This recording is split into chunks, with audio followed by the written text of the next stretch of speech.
you, everybody, for coming to the College Football Betting with Aaron Torres YouTube channel. If you could do me a quick favor, see that little subscribe button at the bottom of the screen. Go ahead, click that subscribe button. It helps our channel grow. It helps our audience grow. I appreciate it more than you know, as we're talking college football on this channel year-round. Appreciate your support. Click that subscribe button. College football preseason over-under win total shows continue. I keep mentioning, but I want to reiterate, one, this is a separate channel and pod from the Aaron Torres pod. If you don't know the Aaron Torres pod, go find us on YouTube, Apple, Spotify. But also here on the College Football Betting Pod, we're doing team by team, over-under win totals, preview, predictions, all of that. We've done all of the SEC at this point virtually: Texas, Oklahoma, Georgia, Alabama, Tennessee, on and on. We've started the Big Ten with Penn State. Today, it is the Michigan Wolverines. Now, I want to be clear on one thing. We're recording this in early August. We don't yet know who is going to be the starting quarterback week one. There are still some questions. Camp just opened, but we're rolling on. We're talking Michigan. Let's get into it. So, oh, by the way, I say the date we're recording so that if something changes, I don't want to get yelled at if you're watching this on August 15th or August 23rd or whatever.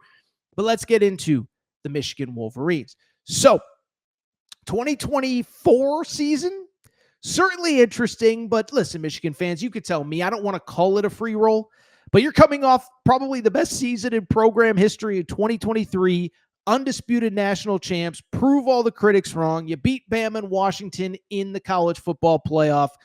You're national champs. Nothing could take it away from it. And I think everyone was realistic about expectations going into last year.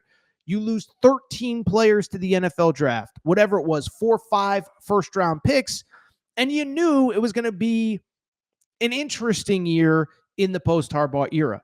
To Michigan's credit, start reasonably well. I want to be fair because you did lose early in the season to Texas at home. Now, Texas, I would argue Texas was maybe playing their best football in September. Quinn Ewers, for some reason, seemed to get worse as the season wore on. But to Michigan's credit, you lose that game to Texas. It's a 12-team playoff era. You bounce back. You beat Arkansas State. You beat USC on a game-winning drive where you basically drive the length of the field. You beat Minnesota to improve to 4-1. And you sit there and say, you know what? This team might actually be capable of doing something. Unfortunately, the wheels kind of fall off from there. You go across country. You play Washington in the college football playoff rematch. You end up losing that game. I think that was the game where it was like, okay, you cannot overcome the offensive deficiencies that you have. You then return to the East Coast. You play Illinois. You lose just an ugly game. What I remember about that game, by the way, there were throwback uniforms. Yeah, it looked like a game out of like 1908 with the way both those teams play. You do get a win before the loss against Oregon at home. That one was ugly. You lose to Indiana to pick up the 5th win of the 5th loss of the season. And I think at that point it was like, can we get one more win just to get bowl eligible? Let's see what happens. Well, you beat Northwestern, you get bowl eligible, and then you play your best football. I mean, let's just talk about those last 2 games because obviously unbelievable finish of the season. Ohio State on the road. Listen, people are going to try to have revisionist history about this. Ohio State, I know Michigan fans don't want to hear it, but to their credit, goes on to win the national championship.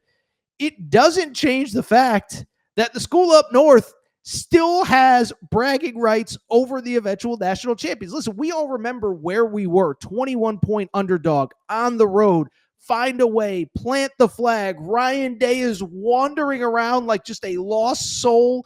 What was it, Jack Sawyer trying to rip out? It was insanity. To Michigan's credit, they win that game, though. They go to win the bowl game against Alabama, and I don't think what can be understated, they did it without a lot of the guys that they lost to the draft. No Mason Graham, no Will Johnson, no Kenneth Grant. And so the team that you saw on the field against Alabama is largely the team that you are going to see in week one this season for Michigan. Couple other notes, offense struggled, but it certainly helped what they added in the offseason, which we'll get into in a minute. And the defense under Wink Martindale, to its credit, got much, much better as the season went on. Let's get to the offense and the defense. Let's start with the offense. Listen, I'll say this, is that it was ugly. We don't need to review it, relitigate it, and for a number of different reasons. One, You have a new offensive coordinator, Kirk Campbell out, Chip Lindsey in. But the story of the offseason, you can't even call it the story of the offseason because Bryce Underwood technically flipped in December before that Alabama game. But my goodness, what a story. Bryce Underwood in as the number one player in the class of 2025. Listen, I actually give Michigan credit.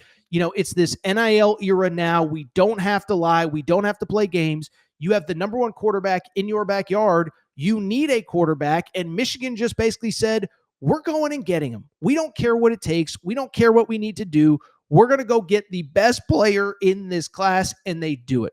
He was with the team during bowl workouts. He was with the team in the spring. And what'll be interesting is to see, is he the week one starter? Now, I anticipate that he's going to play in all 12 regular season games, 13 games, 14 games, however many you play this year.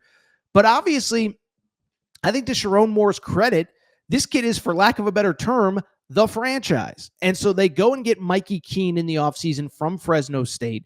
He then gets hurt during spring practice, so you add Jake Garcia in the summer, and there's depth at quarterback, and I think there's those veterans to help Bryce Underwood along, so you're not just throwing him into the fire the second the season starts. Run game will be led by Justice Haynes, a former five-star, played at Alabama the last 2 years. It's funny. I remember Nick Saban's last spring going into his final season. Justice Haynes was the talk of the spring, had a very good freshman year. Last year got a little bit lost in the shuffle, still ended up with 448 yards rushing. This is Justice Haynes at Alabama. And then on top of that, finished with over 6.5 yards per carry, 7 TDs, and that was in a split role. He should be the featured back. I think what's interesting to me about Michigan is the wide receiver position. Is there talent there? How much talent is there? How much of it was just the lack of a quarterback a season ago? We're going to find out. Samaj Morgan is back, 27 catches, 139 yards. McCulley comes in from Indiana, formerly a big-time player who obviously, I don't want to say got lost in the shuffle, but stuff happens. Whatever, he comes in. Obviously, Michigan is always going to rely on the tight ends. And so I just bring it up because I think, to me, that's the most intriguing thing about this Michigan team is how much of it was like how much of the offense is just flat out the quarterback play wasn't good enough and it's impossible to gauge. I think we're going to start to find out. But yeah, good thing is it can't be much worse.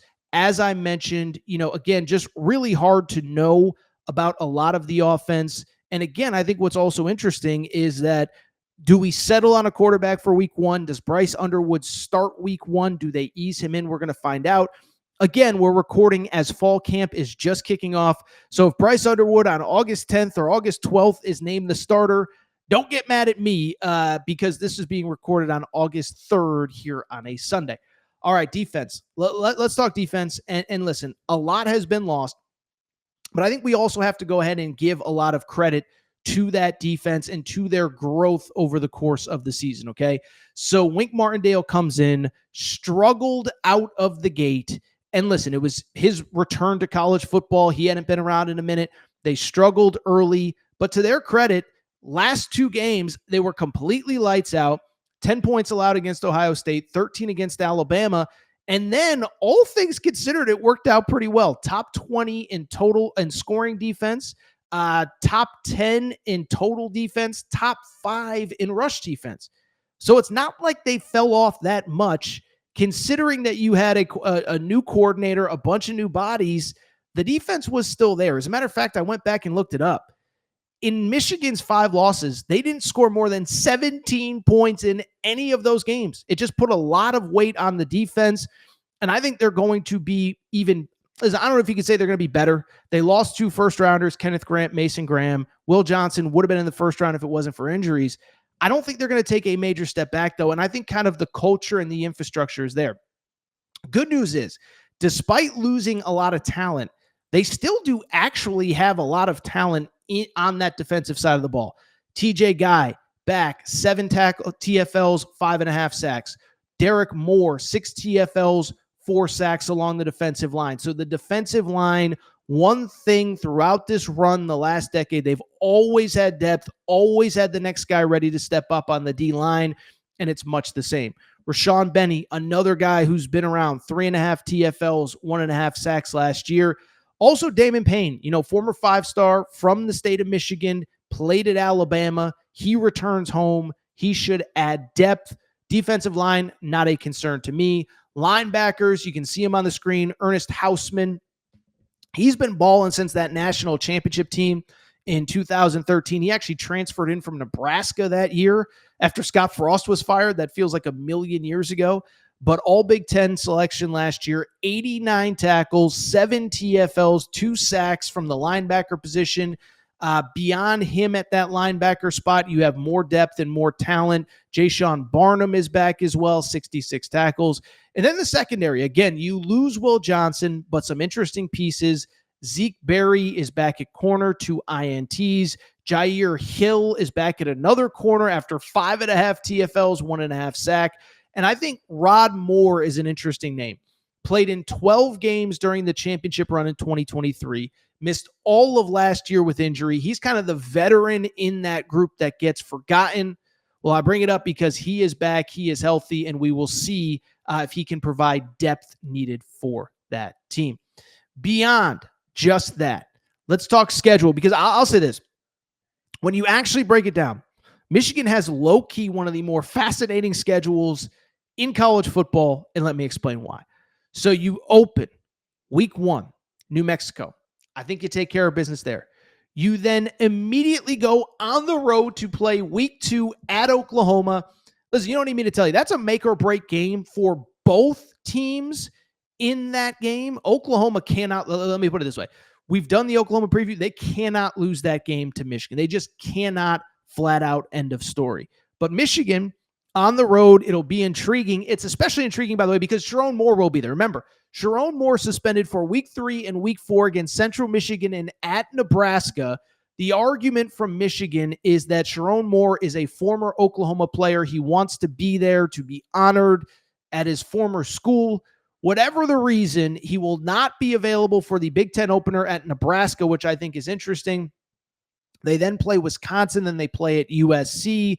They get Washington yet again, and then they play Michigan State and Purdue before their second bye. So that in and of itself is kind of interesting because of the fact that you play 5 straight, I don't want to say marquee games, but kind of 5 straight games in the middle of Big Ten play, in between buys. But then you close pretty manageably Northwestern at home, at Maryland, before you face Ohio State. So over-under win total, a couple thoughts as far as this concern. The over-under win total at DraftKings is 8.5. One thing I always try to be transparent with you guys and girls about, if I'm not going to bet it myself, I'm not going to tell you, take the over, take the under. Well, this is one, I can't bet it, and it's for a couple reasons. One, first of all, I like this team. And I think it's important to note what I said a minute ago about the offense, the defense last year. This defense and this offense, remember, the 5 games that they lost, they did not score more than 17 points. And so the offense doesn't need to be significantly better for this team to be a 9, 10, 11 win team. What it needs to do is just be competent and not be terrible. And you could see from 7 regular season wins to, 10 like nothing. I think the other thing that's interesting, look at that schedule. It's tough, but it's also weirdly manageable. No Penn State on the schedule. No Oregon on the schedule. Illinois is the trendy preseason team that everybody loves. Beat you last year. Indiana, I think, is actually somehow a little bit underrated coming off a college football playoff appearance. You lost to them as well. They're not on the schedule. Now, I know Michigan doesn't, hold the standard of the program up to beating Indiana, but it's a game that you don't have to worry about. Iowa, you don't have to worry about. I mean, these are good teams that you do not play. And then you get Ohio State at home, and let's be honest, you have not struggled with Ohio State the last 4 years. And so, yes, the schedule is tough. Yes, you have to go to Oklahoma early. Yes, you have to go to Nebraska without Sharon Moore. Yes, you have to go to USC, but you also, no Oregon, no Penn State, Ohio State at home. it could be a lot worse. So I'll be honest, this is a stay away to me just because I need to know more about this quarterback position. I think the other thing, and again, Michigan fans, forgive me if we get more information as the summer goes on. It's not just, is Bryce Underwood starting week one? It is not just how much is he playing? It's just the idea of, like, what is Mikey Keene's status? This was the guy that was supposed to be the bridge quarterback that helped get Bryce Underwood ready, but he wasn't healthy in the spring. And so it's just a stay away to me, because when I'm putting down my hard-earned money, I want to feel really good. But if you ask me, are they going over under 8.5? Yeah, I think they're going to hit at least 9. I think they're going to hit at least 9, even if you lose at Oklahoma, even if you lose whatever, even if you lose to Ohio State, which I don't think is happening based on recent history. There's just a lot of reason for optimism. I would take the over of 8.5. I think that number is actually a little bit low. Not an official run to the window, but I like this Michigan team. And like I said, I just think you need to be just a little bit better on offense, and all of a sudden, the world is your oyster. All right, I'll tell you what, I think that's it for this episode of College Football Betting with Aaron Torres. If you are not subscribed to the pod, please do me a quick favor and make sure to do so. You can do it on Apple. You can do it on Spotify. You can do it wherever you get your podcasts. Also, remember, we have a separate college football betting YouTube channel separate from the Aaron Torres pod. So find us on YouTube. Just search College Football Betting with Aaron Torres. We're easy to find there. And we have previews of all the big teams. We've done already Alabama, Georgia, Texas, Oklahoma, Tennessee, Penn State, Michigan, among others. I'll tell you what, we have an intriguing team coming up next, a team that's on Michigan's schedule. I want to talk Nebraska, the big hypothetical year 3 leap under Matt Rule. We'll come back. We'll talk Nebraska next episode. Of course, we got to get to Ohio State, USC, the rest of the Big Ten. And we got plenty more content before the start of the season.